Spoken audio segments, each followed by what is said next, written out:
A new report from the Pentagon shows a disturbing uptick in sexual assault in military academies. Officials received 206 reports of sexual assault, a 28% increase from the year prior. And a survey showed that 1 in 5 women experienced unwanted sexual contact.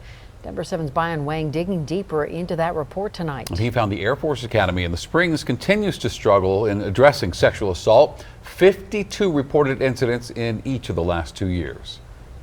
This issue weighs heavily on my mind every day. The head of the Air Force Academy in Colorado Springs, And we need a culture reset. confronted with a scathing report about sexual assault at military institutions, including his academy. There's nothing that erodes trust and tears down teams faster than sexual harassment and violence. This is Lieutenant General Richard Clark. He's the Academy's superintendent. He wasn't available for an interview Sunday, but he prepared this pre-recorded video for cadets and their parents following the results of a Department of Defense anonymous survey this week, which showed 380 male and female cadets at the Academy reported experiencing some form of unwanted sexual contact in the last school year, compared to 221 cadets in 2018. That's about a 72% increase. And what do we have to think about when we hear about this increase?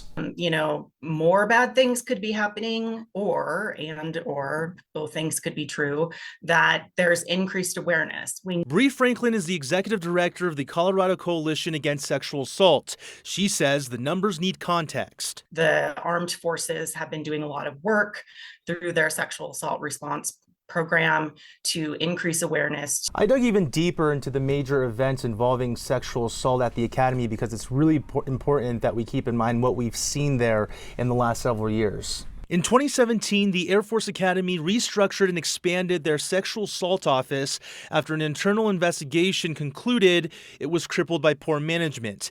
That same year, a former top official of the Academy's sexual assault office accused the Academy of underreporting sexual assault. In 2018, the Academy got rid of barriers for victims to report sexual assault. They stopped punishing them for underage drinking and other misconduct violations in an effort to increase reporting. In 2019, a 20-year-old cadet was found guilty of raping another cadet and was sentenced to 5 years in prison in 2020. Then in 2022, a report showed the Academy saw its highest sexual assault reports in at least 16 years for the year prior, first reported by the Gazette. COVID-19 may have impacted those figures. The Air Force, has its own internal kind of closed system for handling sexual assault complaints. So certainly having confidence that the folks that you're reporting to, the people in the chain of command, that they are going to handle the complaint properly. At the top of that chain, Lieutenant General Clark, now vowing that real change is around the corner. As warfighters, this impacts the mission and our readiness. We cannot ignore it. Brian Wang, Denver 7.